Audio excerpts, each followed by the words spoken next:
살아있는 물고기는 물결 따라 떠내려가는 것이 아니라 물결을 거슬러 올라갑니다. 물고기의 신비는 물에 빠져 동화되는 것이 아니라 오히려 그 물속을 침투해서 살아갑니다. 진정한 그리스도인은 세상에 살면서도 세상에 빠져 썩어버리거나 또는 환경에 동화되는 것이 아닙니다. 오히려 세상을 변화시키는 것입니다.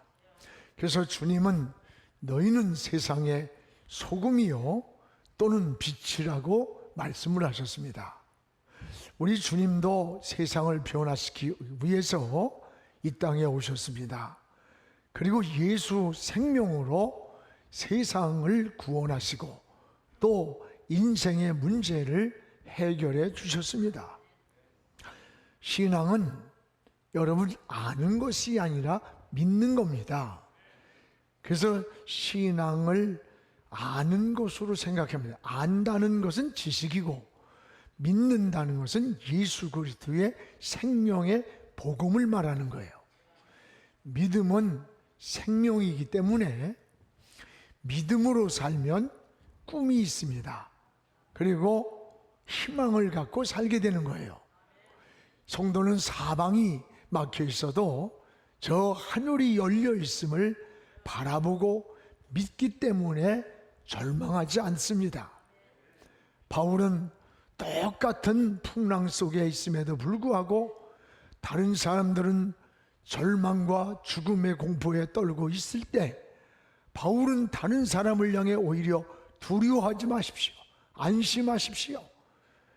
하나님이 우리와 함께 하시고 저 로마에 갈 때까지 하나님이 지킨다고 외치는 것을 보게 됩니다.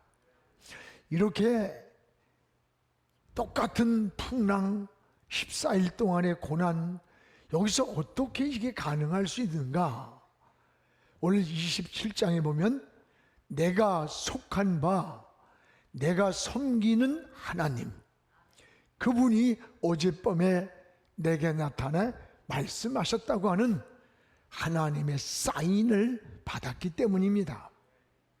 오늘 본문도 지난 시간에 이어서 이 유라굴로라는 무서운 풍랑으로 배가 깨지고 물질적, 정신적, 또 육체적 손해를 보았습니다.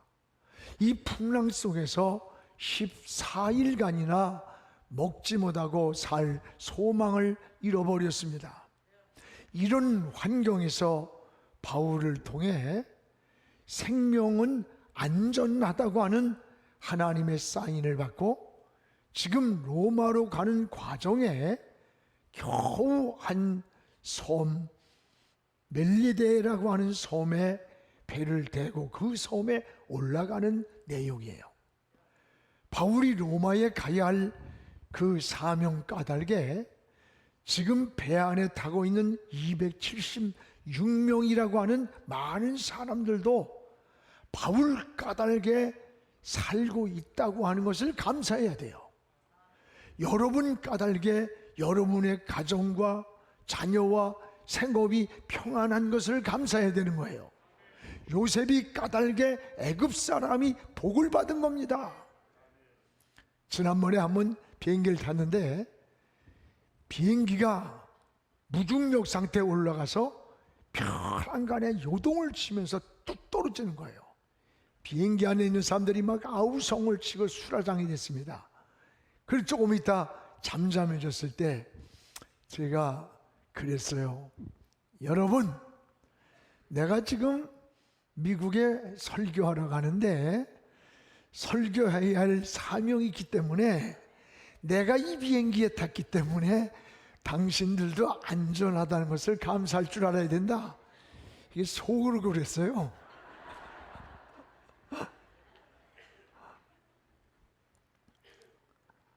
오늘 사랑하는 여러분, 이 깨진 뱃조각들 풍랑에서 그걸 의지하고 지금 멜리데 섬에 올라가 있는 거예요.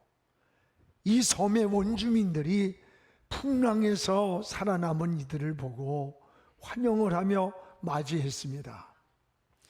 그리고 날이 저물었는데 너무 날이 추운 거야. 그러니까 나뭇가지를 바울이 막 모아다가 불을 놓았는데 그만 그 나뭇가지 속에 맹독을 가진 독사가 바울의 손을 물었습니다. 독사가 손에 매달린 것을 보고는 거기 있던 원주민들이 놀라는 거예요. 또 배를 타고 왔던 276명의 사람들이 바울을 향해서 정죄하듯 하는 겁니다. 이 사람이 바다에서는 생명을 살았을지 모르지만 역시 이 사람은 벌받은 인간이구만.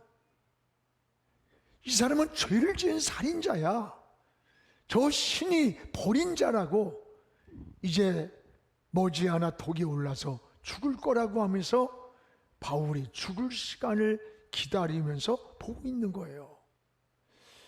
그런데 바울이 손에 이렇게 매달려 있던 그 독사가 얼마나 그 물었으면 매달렸겠어요.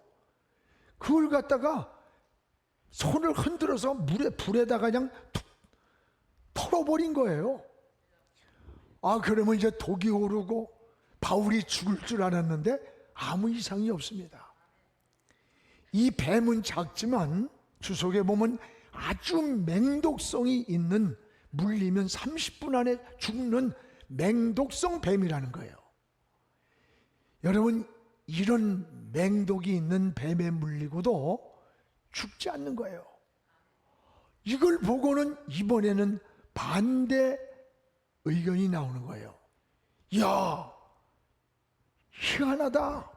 원주민들이 어떻게 바울을 향해서, 야, 저건 사람이 아니야, 저건 신이야, 신.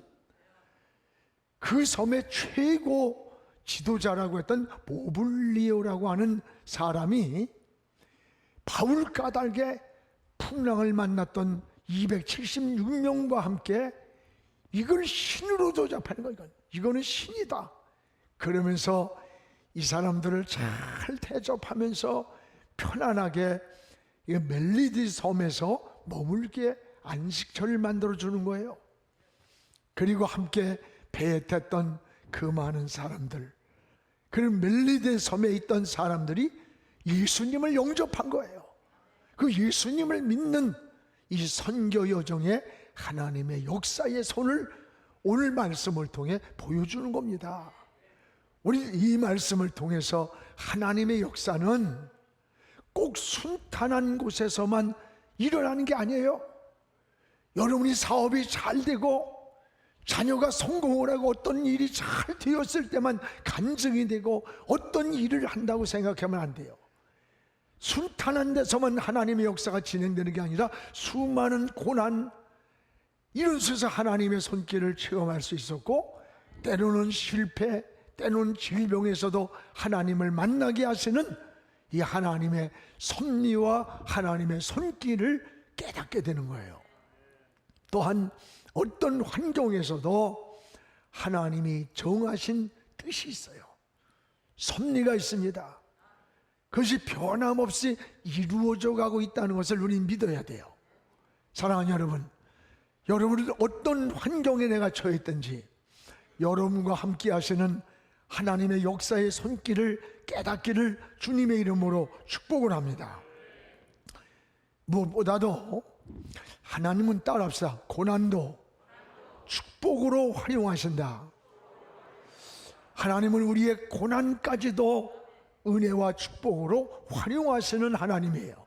여러분, 이게 뭐예요?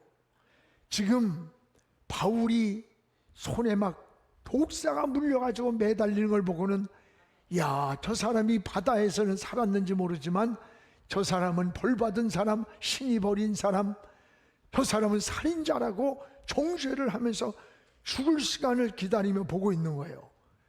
그런데 바울이 손에 매달려 독사에 물려 있는데 그 독사를 그냥 툭툭 털어버리는 거예요. 독이 오르고 지금 바울이 죽을 줄 알았는데 아무 이상이 없는 거예요. 여러분, 우리가 인생을 살면서 참 때로는 어려움을 당할 때가 있어요. 어려움을 당할 때 가장 힘든 게 뭔지 알아요? 사람들이 수근수근하는 거예요. 참 그 힘든 거예요. 여러분 시편 42편 3절에도 고백이 있어요. 사람들이 종일 내게 하는 말이 네 하나님이 어딨냐? 네 하나님 어딨냐? 그 말을 듣때 다윗의 마음에서 눈물이 주야로 내 음식이 되었다. 다윗이 어려움을 당할 때 사람들이 야 네가 믿는 하나님 어디 있어? 너 하나님 믿으면 왜 그래? 이런 말을 들을 때 내가 당하는 아픔과 고통보다도 더 힘들고 괴로웠다고 하는 그런 고백이에요. 여러분 우리가 인생을 살다 보면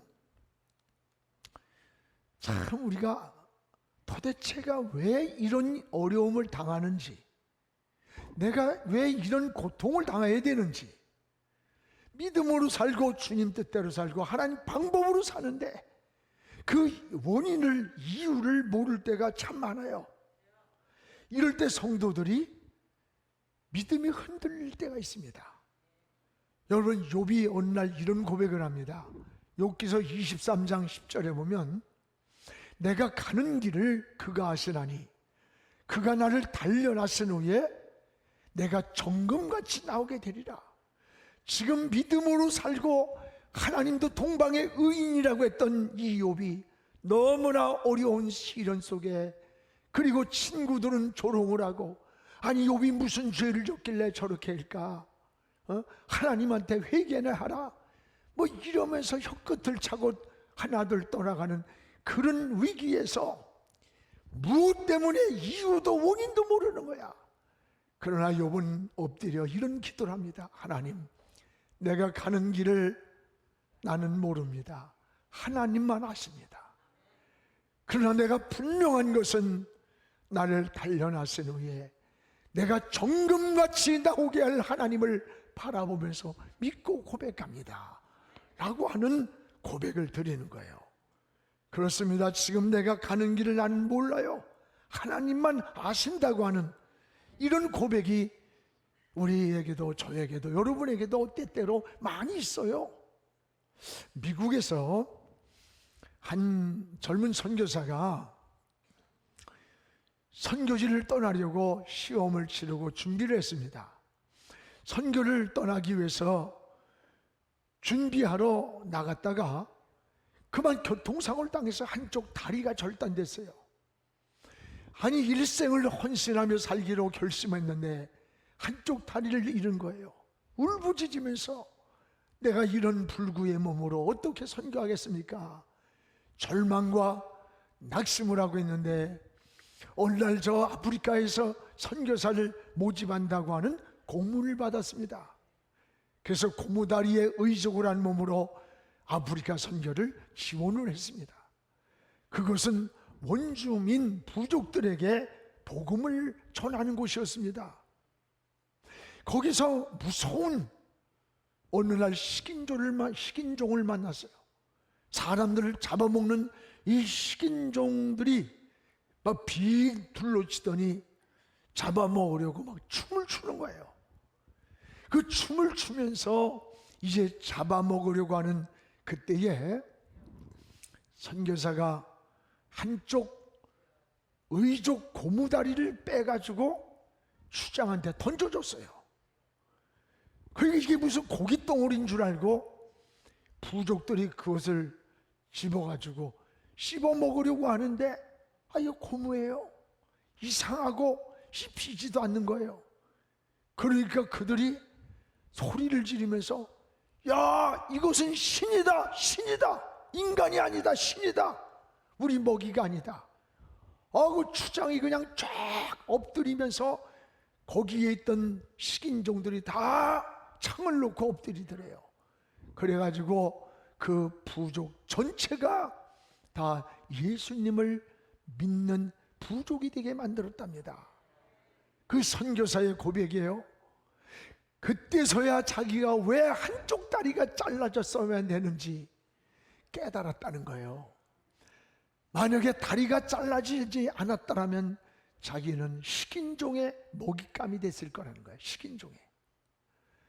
고무다리가 저들의 한 부족의 영혼을 구원할 뿐 아니라 내 생명을 살리는 도구가 된 것을 깨달았다는 거예요.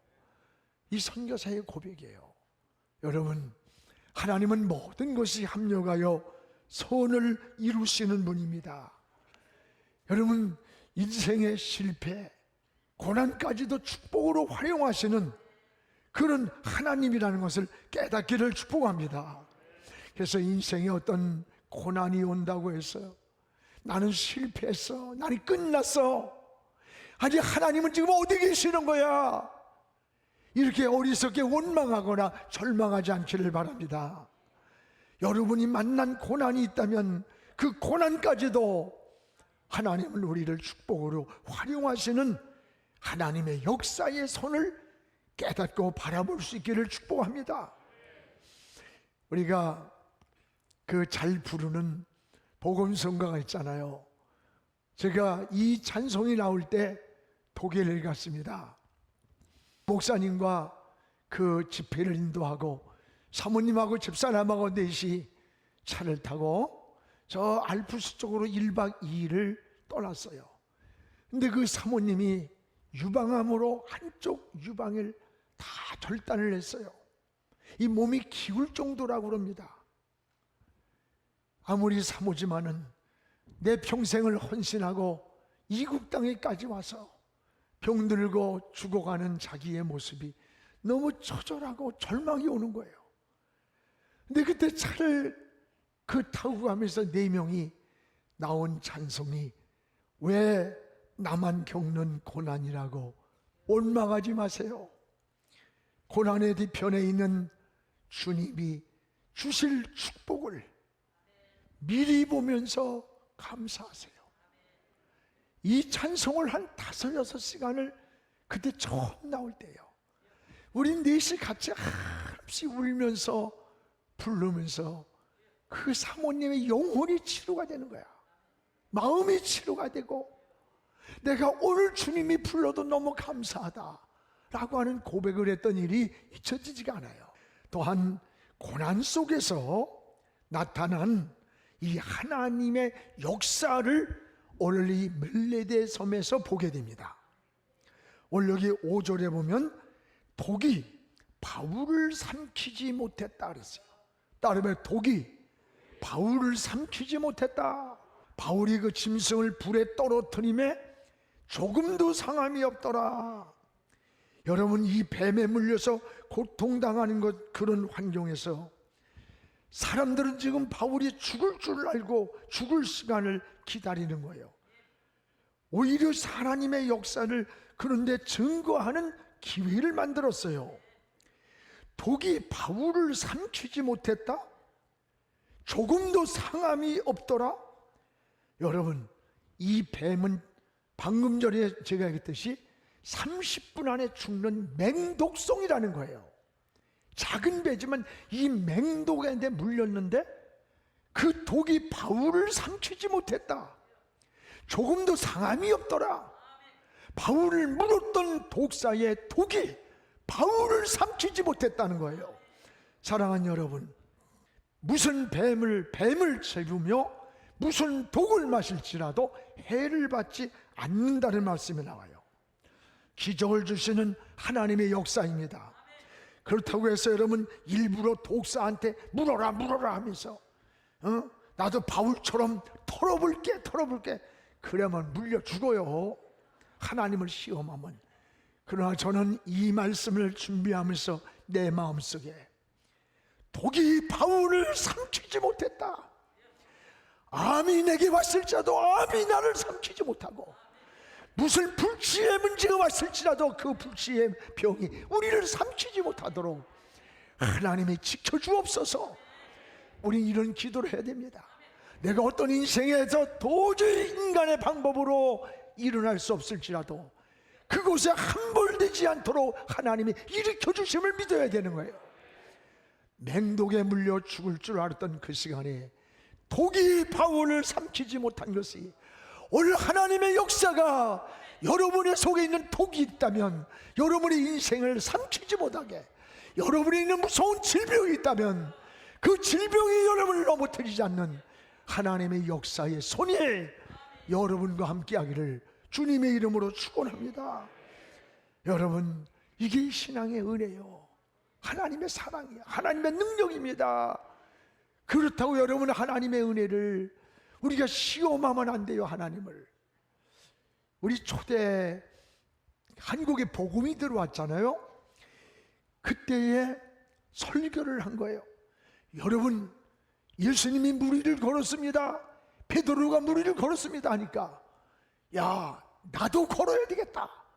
그래가지고 20일 동안 금식을 하고 나서 물로다가 들어갔대요. 근데 자꾸 들어가도 몸이 떠야 되는데 믿습니다를 해도 자꾸 가라앉더래. 물이 가슴에 차고 목으로 차는데도 믿습니다를 해도 안 뜨는 거야. 그러다가 찡 미끄러져가지고 푹 빠져가지고 막 허우적거리며 죽어가는 거예요. 마침 그곳을 지나가던 분이 목사님이셨대요. 그분이 그분을 건져줬습니다. 물에서 나온 이분이 하는 말이, 하나님 없습니다, 성경의 약속은 거짓말입니다. 물에서 건져준 목사님이 당신 왜 그런 말을 하느냐고 물었더니, 성경에 베드로도 걷고 예수님도 걷고, 그래서 예수님이 하신 일을 우리가 믿으면 우리도 할 수 있다고 했는데, 그래서 나도 걸으려고 20일 동안이나 금식을 했는데 왜 나는 무리를 못 걷습니까? 하나님 약속은 거짓입니다 그러더래. 그래서 목사님이라 마침, 당신이 왜 물 위를 지금 걸어가려고 합니까? 지금 이 옆에 다리가 있는데 이 다리를 건너가면 되지, 왜 물 위를 걸어가려고 합니까? 내가 지금 물 위를 걸었다, 내가 능력이 있다고 자랑을 하려고 하는 겁니까? 당신은 이미 마귀에게 쏘그리웠습니다. 꼭 필요한 길이라면 하나님은 지금도 우리의 길을 인도해 주십니다. 그런데 다리가 옆에 있는데 왜 다리로 안 걸어가고 물 위를 걸어가겠다고 하는 거냐? 이건 잘못된 생각, 잘못된 믿음이라고 하는 것을 깨달았다는 거예요. 여러분, 우리는 하나님을 시험하는 일을 해서는 안 돼요. 지금도 하나님이 우리에게 필요하다면 끊임없이 우리에게 기적을 주십니다. 지금도 사도행전의 역사는 28장으로 끝나지 않고 29장의 역사가 일어나고 있는 거예요. 과거의 하나님은 오늘 우리의 하나님이고 미래의 우리의 하나님이 되십니다. 지금도 위기에서 하나님의 살아계심을 증거하고 있음을 믿으시기를 축원합니다. 하나님은 이 멜리데 사람들의 이 사건을 통해서 생각을 돌려놓았습니다. 생각을. 여러분, 바울이 독사에 물릴 때 저주받아 죽을 줄 알아서 생각했어요. 역시 죄인이라고 생각했는데 맹독에 물려서 죽지 않고 아무 이상이 없으니까 돌이켜 생각하면서 뭐라 하냐, 바울을 신이라 하더라. 바울이 죽어야 할 사람인데 죽지 않아요. 망해야 할 사람인데 망하질 않아. 실패할 줄 알았는데 일어나는 거예요. 그때 이들은 돌이켜 생각하길, 바울을 신이라, 살인자라는 그 생각을 돌려 생각해서 생각을 바꿨다는 거예요. 신이라. 그는 하나님이 함께하는 사람이다. 저들은 우리와 다르다. 그래서 죄인이라 벌받았다는 생각을 돌려 신이라고 했다는 겁니다. 여러분, 하나님은 독이 바울을 삼키지 못한 이 역사를 통해서 멜레디의 삶 사람들의 생각을 바꿔준 거예요. 여러분, 생각이 얼마나 중요한 줄 알아요? 은혜는 생각이 바뀌어야 돼. 생각은 우리 마음을 지배합니다. 그리고 우리 마음은 우리 행동을 지배하는 거예요. 행동에 나타나는 그 뿌리는 생각 속에 있는 거예요. 맹독에 물린 사건을 통해서 하나님은 멜리데 섬의 원주민들 뿐만 아니라 함께 배를 타고 왔던 276명의 사람들이 생각을 돌이켜 놓았어요. 생각을 돌이켰어. 생각을 돌이켰다는 말은 하나님이 생각을 바꿨다는 말이야. 바꿨다는. 하나님은 생각을 바꿔줄 수 있는 분입니다. 믿음의 역사는 본질적으로 생각이 바뀌는 거예요. 부정적인 생각이 긍정적으로 바뀌고, 불신앙의 생각이 신앙의 생각으로 바뀌고, 안 된다는 생각이 된다는 생각이고, 나는 못하지만 하나님은 하신다는 생각으로 바꿔주시는 거예요. 오늘 여러분 인생에 병든 생각이, 어두운 생각이, 불신앙의 생각이 다시 한번 바꿔지기를 주의 이름으로 축원합니다.